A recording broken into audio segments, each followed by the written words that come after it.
recibir al maestro Ricardo Sevilla, periodista de larga trayectoria, columnista, fundador y conductor de su espacio en YouTube, Los Datos Duros, y orgullosamente miembro de esta familia sin censura. Mi querido Ricardo, han de estar muchos en la oposición, muchos empresarios, con el que te conté ardiendo. Finalmente se cumple, y vaya marco para cumplir el que elige el presidente Andrés Manuel López Obrador. Se vienen los trenes de pasajeros modernos a nuestro país. Permíteme, yo que he viajado en Europa, yo que he viajado en Estados Unidos en tren, añoraba este momento. Ojalá que nuestro país tenga tan importante red ferroviaria de pasajeros o para pasajeros como en otras partes del mundo. ¿Cómo estás, Ricardo? Te saludo con mucho gusto.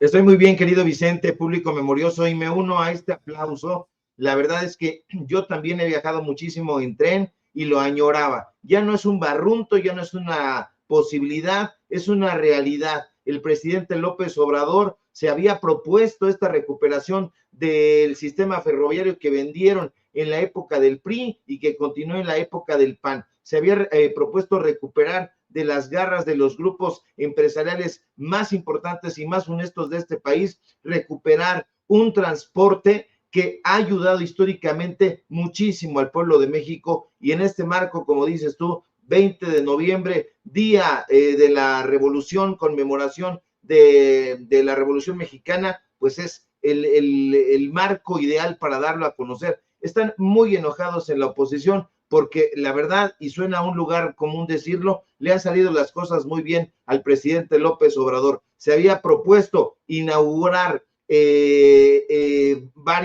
varias de las obras que había anunciado desde el comienzo de su sexenio. Muchos dijeron, eso no va a suceder, no va a ocurrir. Había pájaros de mal agüero colocados en los cables, sobre todo de las televisoras, decían que no. Y ahí está el presidente López Obrador diciendo, aquí están las cosas, y lo está probando y comprobando. Entonces, hay un presidente López Obrador que, aunque ya está en la última parte de su sexenio, se va a echar muchísimo de menos, y se va a echar muchísimo de menos precisamente porque está ayudando a consolidar un proyecto de nación que le hacía muchísima falta al pueblo de México. Y bueno, esto es solamente pues una probadita de lo muchísimo que ha estado trabajando este presidente, que ya se siente la nostalgia de su ausencia, aunque sigue trabajando, aunque sigue estando al frente de la nación. Muchos están ya pensando en que se va y que lo extrañan. ¿Y cómo no lo van a extrañar? Un presidente que se levanta todas las mañanas a trabajar, a informar, y que hoy, en un día festivo para muchos holgazanes de la oposición, el presidente López Obrador está ahí y está trabajando, está informándole al pueblo de México. Definitivamente merece un aplauso, o muchos aplausos, mi querido Vicente. Así es, Ricardo. Y antes de entrarle al tema que traemos en agenda, si me permites, le voy a pedir al equipo de producción a ver si ya tenemos listas las imágenes del arranque oficial de precampaña de Claudia Sheinbaum como precandidata oficial, precandidata única de la coalición Juntos Hacemos Historia, PT Verde Morena. Ayer se registró con un personaje que brilló por su ausencia. Vaya desaire el de Marcelo Ebrard, que al final creo que se mete políticamente hablando el balazo en el pie. Él solito, no aparece Marcelo Ebrard. La idea que tengo es que no quiere públicamente levantarle la mano a Claudia, a esa señora, nótese mi sarcasmo, diría el propio Marcelo Ebrard. No sé si tengamos imágenes mientras esperamos el discurso de Claudia Sheinbaum para que nos dé su punto de vista el querido Ricardo Sevilla. A ver si vemos las imágenes en vivo y en directo, don David. Y este es el evento. Vamos a ver, escuchar a Mario Delgado, a ver si podemos, don David. No basta la voluntad, tenemos que poner a Veracruz en pie de lucha. Quiero ver a Veracruz, todos arriba, en pie de lucha, más unidos que nunca. ¿Estamos listos? ¿Estamos listas? Estamos más unidos que nunca. Va a triunfar la transformación. Pues que viva Veracruz. Que viva la cuarta transformación. Que viva Morena, PT y Verde. Que viva Rocío. Y que viva la Sheinbaum. Muchas gracias.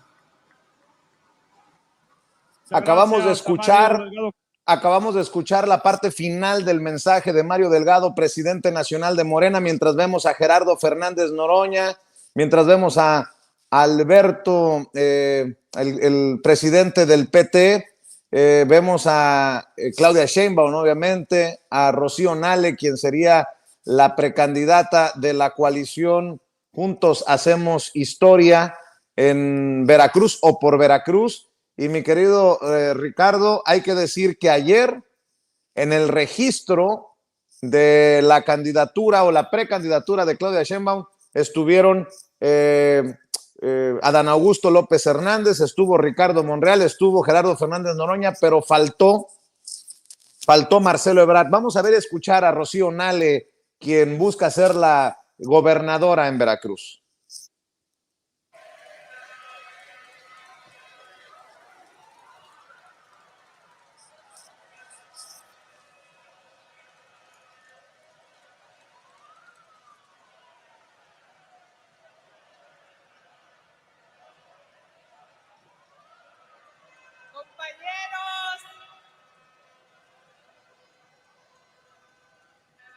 Compañeros, compañeras, un gusto.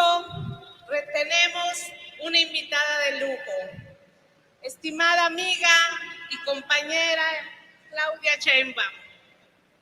Con la alegría y la nobleza que caracteriza a este pueblo veracruzano, te damos la bienvenida y nos sentimos honrados de que hayas considerado nuestro estado para iniciar tu precampaña rumbo a la presidencia de la República.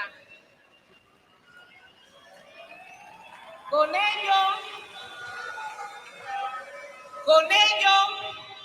dar continuidad a la transformación que inició nuestro presidente Andrés Manuel López Obrador. Solo como presagio te digo que de esta tierra han emanado 7 presidentes de México. Iniciamos por buen camino en Veracruz. Las palabras de Rocío Nale, quien es la coordinadora de la defensa de la Cuarta Transformación en Veracruz y quien buscará convertirse en gobernadora por la coalición Juntos Hacemos Historia, Morena, PT Verde. Las palabras dedicadas a Claudia Sheinbaum, la precandidata única de esta coalición. Mi querido Ricardo, mientras tanto, ayer Marcelo Ebrard hablando de llevar la transformación al siguiente nivel, pero él asumiendo el protagonismo en sus redes sociales, creo que podría incluso desde el interior de la 4T buscar, espero equivocarme, pero dinamitar estos esfuerzos rumbo al 2024 de Claudia Sheinbaum. No sé si don David ya tenga este mensaje que envía en sus redes sociales. Dice Marcelo Ebrard: es nuestra responsabilidad impulsar a la Cuarta Transformación al siguiente nivel, un país con más seguridad, con un sistema de salud para todos, donde podamos crecer a las clases medias e invertir en educación. Todo es posible, sigamos avanzando. Y él aparece en la fotografía, con lo que se confirma lo que he dicho: no quiere levantarle la mano a Claudia Sheinbaum. Solamente así podríamos entender que haya faltado al World Trade Center, lugar donde se anuncia oficialmente esta precandidatura única de Claudia Sheinbaum, un evento al que se asistieron Adán Augusto López Hernández, el exsecretario de Gobernación y ex gobernador de Tabasco, un evento al que sí asistió Gerardo Fernández Noroña, diputado del Partido del Trabajo, un evento al que asistió hasta Ricardo Monreal, el exgobernador de Zacatecas y ex senador, ex coordinador de los senadores de Morena. Mi querido Ricardo, ¿cómo ves? Varias cosas, mi querido Vicente. Primero, saludar a Rocío Nale. Me parece que es una candidata y muy importante. Le han criticado que nació en Zacatecas, pero bueno, ella es una jarocha que ha adoptado el puerto de Veracruz particularmente, y bueno, todo el estado lo ha caminado. Yo he platicado con muchísima gente de Jalapa, de Orizaba, de Plaza, de Playa de Vacas, de Playa de Toros, la gente que sí conoce el estado de Veracruz y por supuesto que respaldan esta candidatura de Rocío Nale. Ojalá, porque ha hecho un excelente trabajo, esa es la realidad, y bueno, pues es uno de los perfiles más consistentes y más combativos de la transformación. Ha puesto varias palizas incluso a periodistas en diferentes mesas de la derecha. Entonces, pues bueno, a mí me parece que es un perfil que va a aportar muchísimo allá en el estado de Veracruz. Eso por un lado. Por otro lado, el tema de Marcelo Ebrard. Marcelo Ebrard está completamente acobardado, completamente desdibujado, y todos sus seguidores están con un palmo de narices, están absolutamente desconcertados porque este señor no ha tenido los tamaños políticos para poder responder ante todas las promesas que le hizo a sus seguidores. Muchos seguidores que se bajaron, hay que reconocerlo, del barco cuando ya lo veían en picada. El señor Marcelo Ebrard los abandona en su propio barco. Personajes en las redes sociales, no solamente bots y granjas de bots, sino personajes de la política que estuvieron respaldando durante muchísimo tiempo y acompañando a Marcelo Ebrard, lo han dejado porque se saben traicionados. Así se perciben. Hay rumores de que Marcelo Ebrard ni siquiera se encuentra en el país. Eso estaría por confirmarse. Lo cierto es que Ebrard efectivamente no quiere, pues él alzarle la mano a Claudia Sheinbaum. Él no se esperaba esa respuesta cuando va a los medios de comunicación, particularmente ahí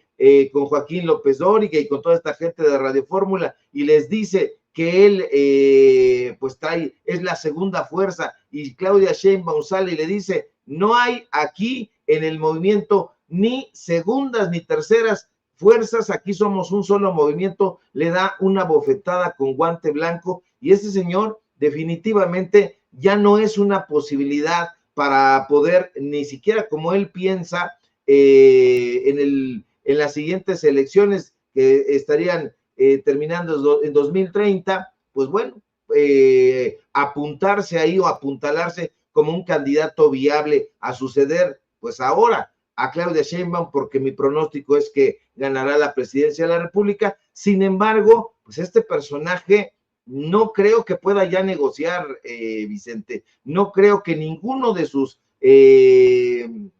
perfiles vaya a tener una presencia consistente, ni en la Cámara de Diputados, ni en el Senado de la República. Vamos, yo no sé cómo piensa negociar teniendo esa actitud. Está, por un lado, diciendo que no se va del partido Morena, dice que ahí piensan diferente que él. Yo no sé por qué continúa en un movimiento donde él acusa que no piensan de la manera en que él se conduce. Simple y sencillamente, lo digo con todas sus letras, se tendría que ir. Fue un canciller, hay que reconocerlo, que hizo un trabajo que despuntó, que descolló, sobre todo en la primera etapa de la pandemia. Se le vio muy activo, haciendo un trabajo, negociando, pero después se fue a pique, y hoy está completamente, insisto, desdibujado. Un personaje que no creo que tenga fuerza en el siguiente sexenio, ni en la Cámara de Diputados, ni en la Cámara de Senadores. Está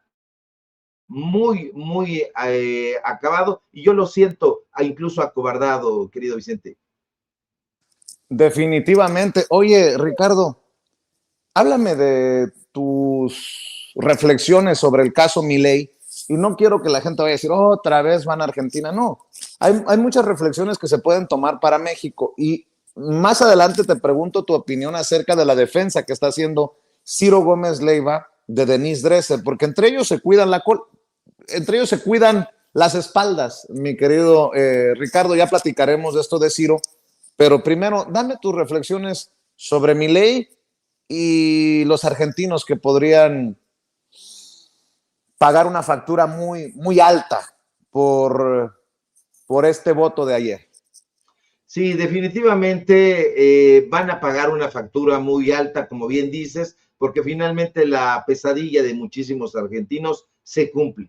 Javier Milei ha ganado, ya no es tampoco una posibilidad, ya no es un barrunto, el personaje grotesco, pedante, soberbio y ultraderechista, es el presidente electo de Argentina. Sí, ganó Milei, ese personaje deleznable que de cumplir, ojo, sus locas amenazas, abolirá el Banco Central de ese país, adoptará el dólar como divisa argentina. Sí, por increíble que nos parezca a nosotros, este señor ganó las elecciones en la patria de personajes como Alejandra Pizarnik, como Jorge Luis Borges, y fíjate, no ha ganado por un margen pequeño, su victoria ha sido contundente y Milei será en unos días, ya el próximo mes, el 10 de diciembre, el presidente de Argentina, de la Argentina de Alfonsina Storni, de la Argentina de Ernesto Sábato.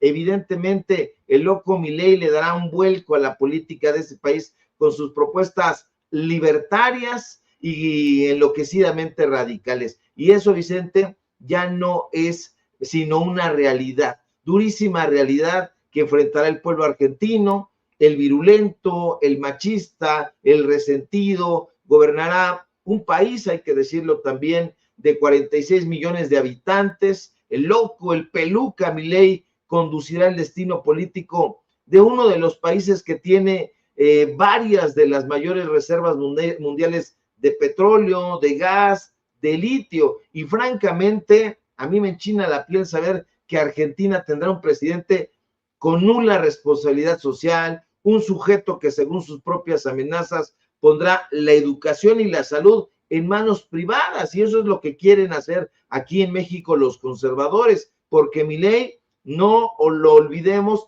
dijo que de llegar a la presidencia, y ya llegó, mandaría la ciencia y la tecnología al cesto de la basura, porque este señor, que es como un pajarraco lenguaraz, es sinceramente de temer. Este sujeto que ha sido acusado por violencia de género, que designó, como se supo, a mujeres para cargos importantes a cambio de favores sexuales y que a nadie le importó, es un enloquecido que dijo que le pareció una buena idea crear un mercado para la compra-venta de órganos. Milei, el amante del totalitarismo, ha ganado un completo lunático, un personaje que dice haber visto 3 veces la resurrección de Cristo. Entonces, imagínese usted, yo he dicho que se trata de un personaje humanamente roto y que sin duda ayudará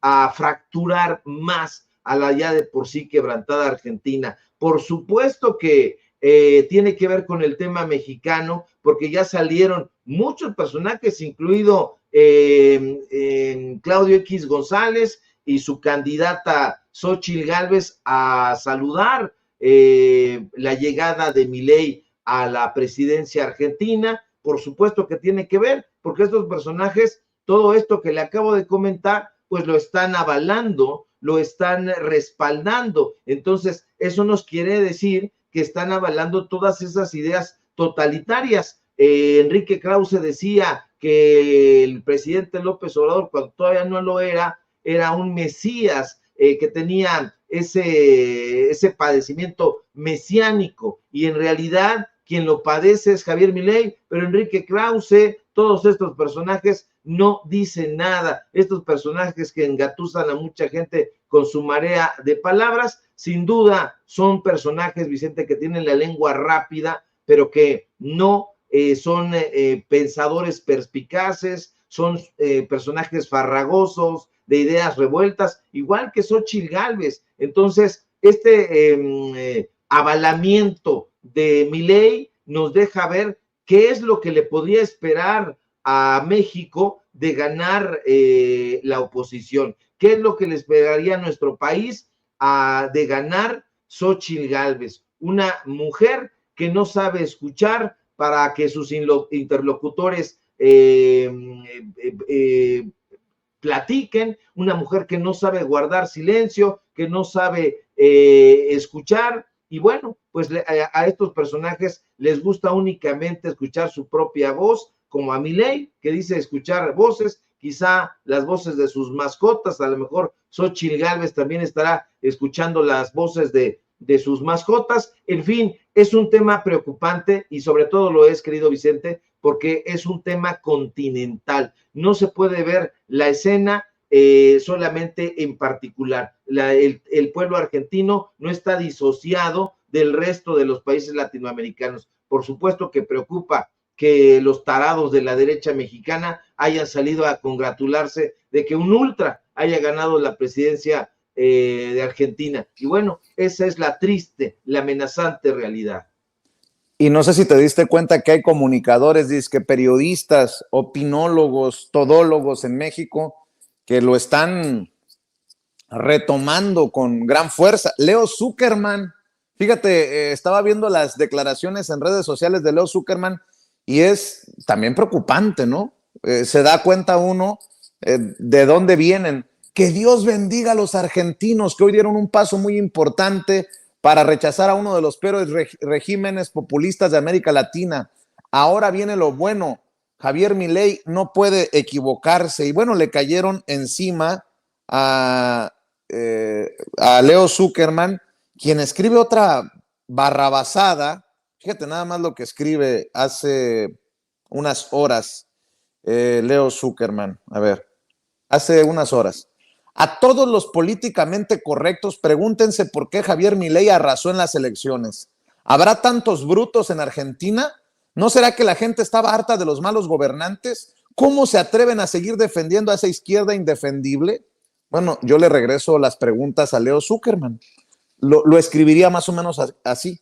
A todos los políticamente correctos, pregúntense por qué Andrés Manuel López Obrador arrasó en las elecciones en 2018. ¿Habrá tantos brutos en México? ¿No será que la gente estaba harta de los malos gobernantes del PRI y del PAN, los que defiende Leo Zuckerman? ¿Cómo se atreven a seguir defendiendo a esa derecha, a esos neoliberales indefendibles? No, creo que le podemos arreglar el tuit más o menos así, Ricardo Sevilla. Sí, este personaje es un sujeto completamente básico y ramplón. Fíjate que en varias ocasiones me tocó asistir ahí en el periódico Excelsior, donde publica a un par de debates que este señor armaba en unas mesas de supuesto análisis, y todos, hasta los personajes más básicos, y hablo de los personajes más básicos como Jesús Silva Herzog Márquez, le daban una tunda. Yo no entiendo a la posición de Leo Zuckerman. Bueno, sí la entiendo, es un derechoso absoluto, pero parece que no está viendo la realidad. En Argentina tomaron una decisión que en lo venidero les va a hacer la vida sumamente complicada. Este personaje lo está avalando. Al revés, Leo Zuckerman, allá querían un cambio, ya tienen ese cambio.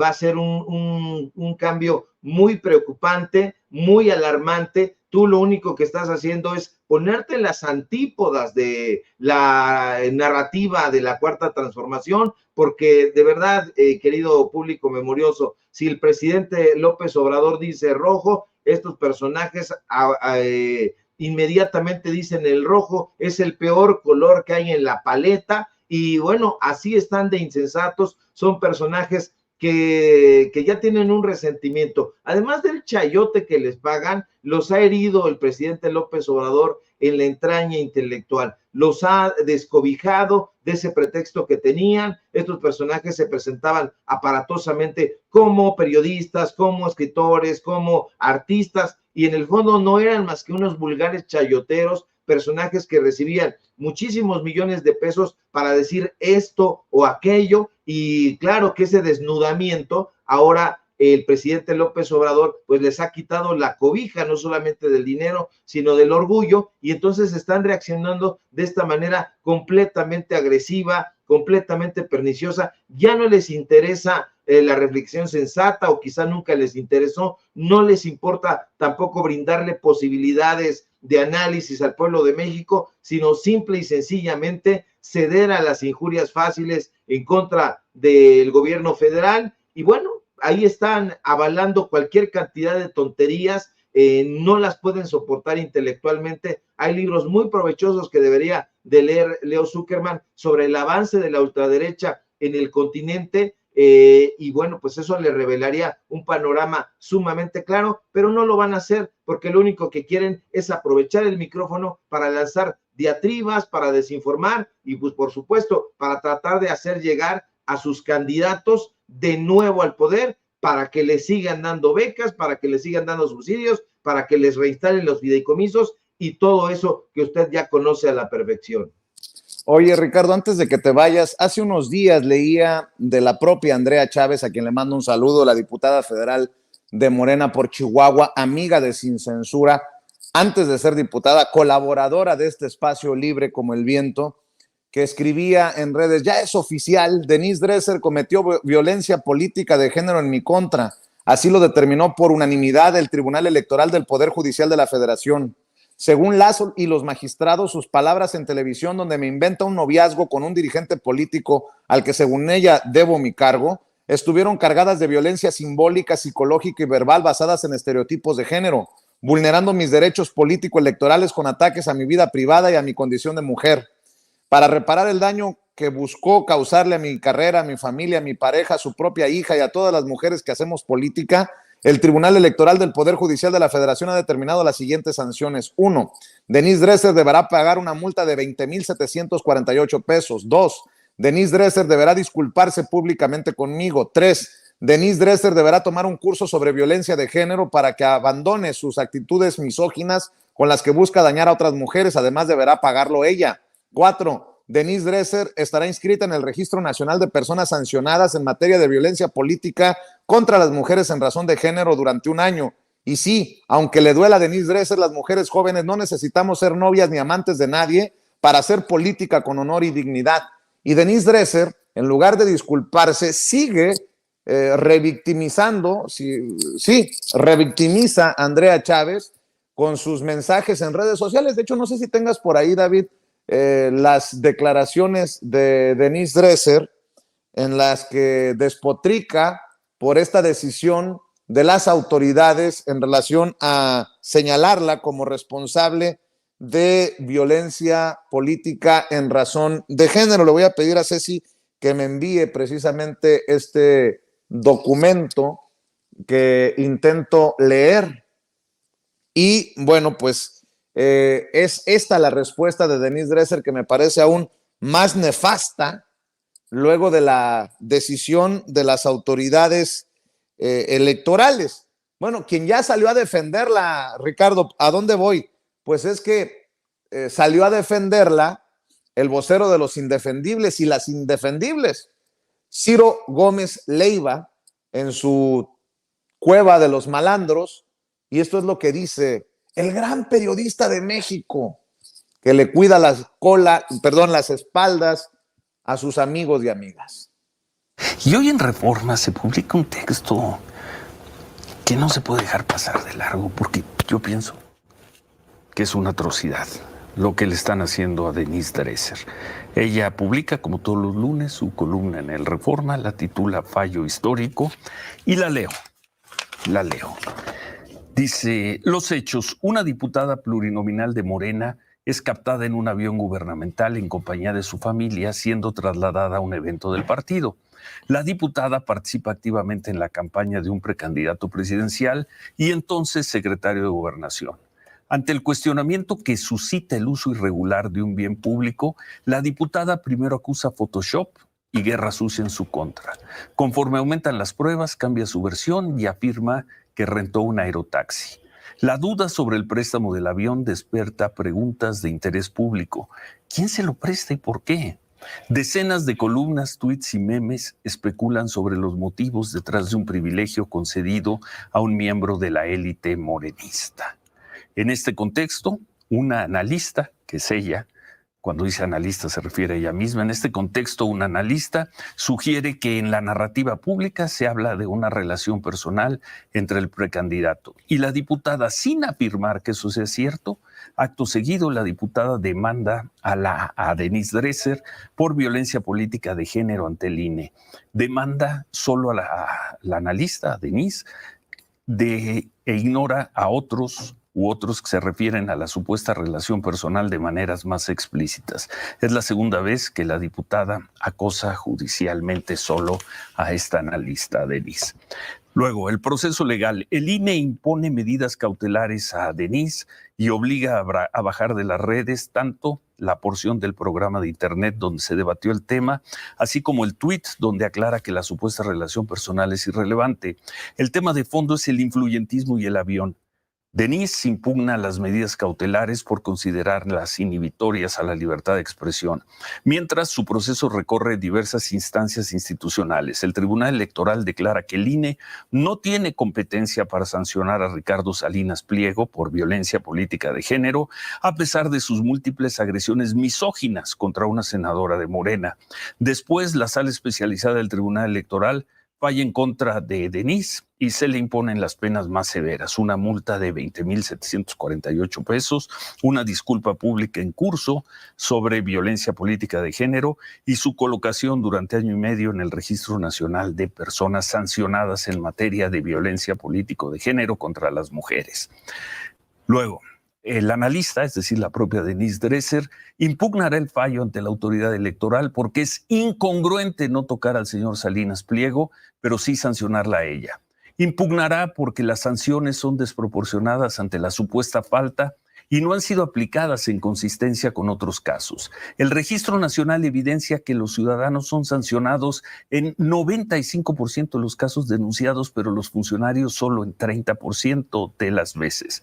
Impugnará o impugnaré porque las sanciones a particulares deben estar acotadas por la protección de la libertad de expresión, especialmente cuando la crítica se centra en actos indebidos de servidores públicos al margen de su género. Impugnará porque de ninguna manera se han afectado los derechos políticos electorales de la diputada, quien presumirá su, entre comillas, triunfo histórico sobre el analista para saltar a otra posición política y habrá logrado que no se hable del uso ilegal del avión.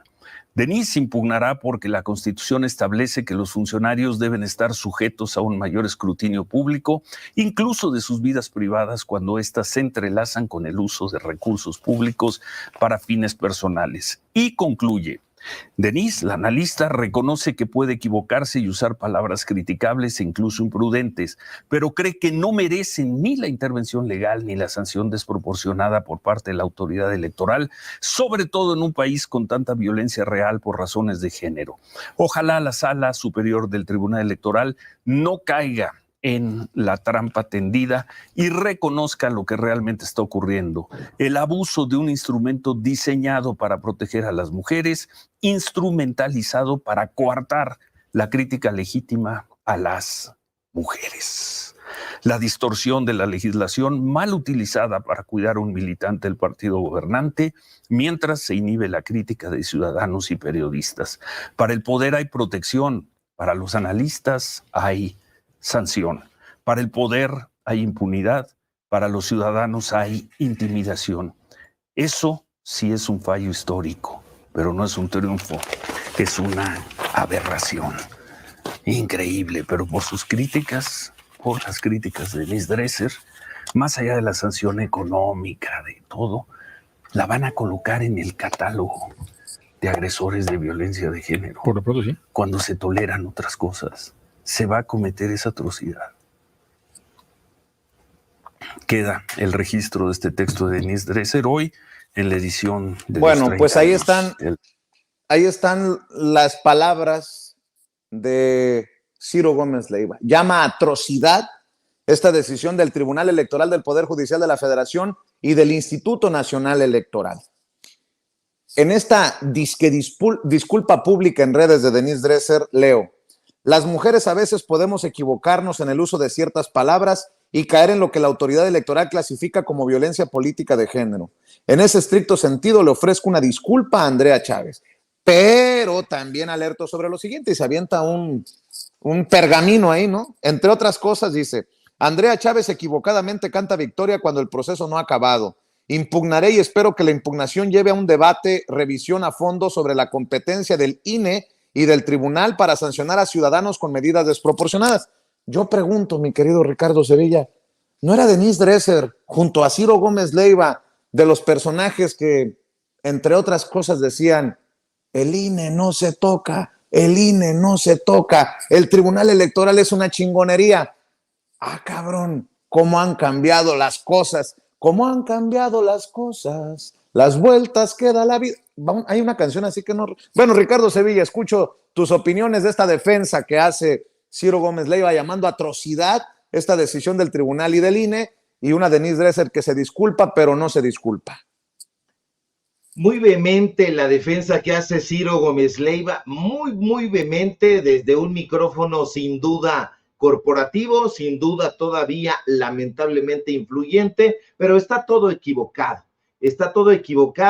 y Ciro Gómez Leiva nos tendría que decir quiénes son los magistrados que pudieran ser tendenciosos, influyentismo en el Tribunal Electoral del Poder Judicial de la Federación. Por favor, Reyes Rodríguez Mondragón, el personaje que le deseó la muerte al presidente López Obrador, ¿quiénes son esos magistrados? Yanine Otálora, esta amiga de Lorenzo Córdoba, una de las magistradas más influyentes del Tribunal Electoral, José Luis Vargas Valdés, quizá. ¿De quién está hablando Ciro Gómez Leiva? No hay influyentismo de la izquierda, no hay influyentismo del partido Morena, y yo supongo que no hay influyentismo ni comunicación siquiera entre Andrea Chávez y estos personajes. No creo que lo haya definitivamente, y Ciro Gómez Leiva en efecto estaba en ese grupo de periodistas, de analistas que estaban defendiendo a capa y espada al Poder Judicial. Decían que el Consejo de la Judicatura era probo, recto, y que estaba sancionando adecuadamente, y que no sabemos por qué el presidente López Obrador estaba sobre ellos. Se han desgarrado las vestiduras por la Suprema Corte de Justicia de la Nación, por el Instituto Nacional Electoral, y ahora que les toca, publican este andrajo, el fallo histórico, que por cierto yo leí, no en el Reforma ni en el Norte, porque cobran y yo no pago un solo peso. Si usted quiere leer, le recomiendo que lea el Diario de Yucatán, es gratis, ahí puede ver todas las tonterías que estos burdos del Reforma publican gratuitamente, no pague un peso. En fin, Ciro Gómez Leiva tiene una añeja amistad, Vicente, con Denise Dresser, hay que recordarlo. Estos personajes trabajaban en ADN 40, eran los muchachos de un personaje de izquierda, de derecha, que era Virgilio Caballero. Ya murió Virgilio Caballero, pero sus muchachos se los llevó a trabajar con él al Canal 40, cuando decían que era la realidad en televisión. Ahí estaba Ciro Gómez Leiva capitaneando el noticiero, incluso estelar, lo acompañaba Denise Merker en la conducción, lo acompañaba en un programa que se llamaba Entre Versiones Denise Dresser, Carlos Puch, por cierto. Todos estos personajes se conocen desde hace muchísimo tiempo, y se conocen más porque hay que recordar que Denise Dresser tenía un romance con Víctor Trujillo, y se le veía constantemente allá en los estudios del Canal 40, que estaban en el piso 40 precisamente del World Trade Center. Entonces son amigos desde hace muchísimo tiempo, son amigos de políticos, particularmente de políticos panistas. Bueno, Ciro Gómez Leiva no es que se haya adherido inopinadamente a esta defensa, no, es algo que estos tipos, como bien dices, siempre se están cuidando la espalda, porque pertenecen a una misma asociación, no constituida de manera legal, sino una especie de cofradía, de personajes que siempre están a la expectativa de los buenos dineros que les puedan llegar, y si hay que defenderse, pues bueno, tienen ese pacto.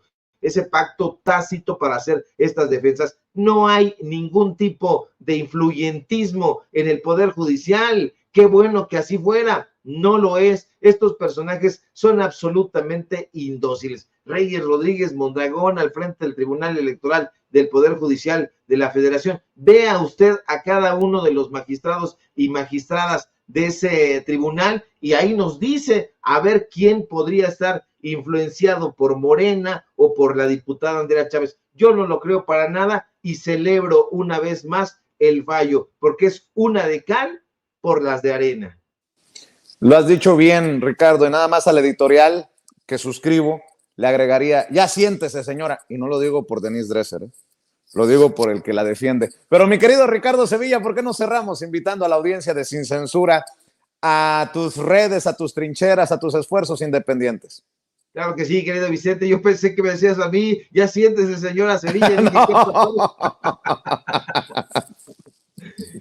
Dije, ¿qué pasó, mi querido Vicente? Ya empezamos. Sé que en los medios de comunicación corporativos están tranquilos, están ahí sentaditos, pero no es para estos cotorreos. Síganme, por favor, en mis redes sociales, en X, @Sevilla Crítico, en Facebook, Ricardo Sevilla, así nada más. Síganme, por favor, en Paralelo 24, en los datos duros. Hoy tenemos informativo en punto de las 8:30 y, por supuesto, aquí en La Familia Sin Censura, donde somos orgullosamente miembros. Te mando un fuerte abrazo, querido Vicente, y estamos pendientes de la información.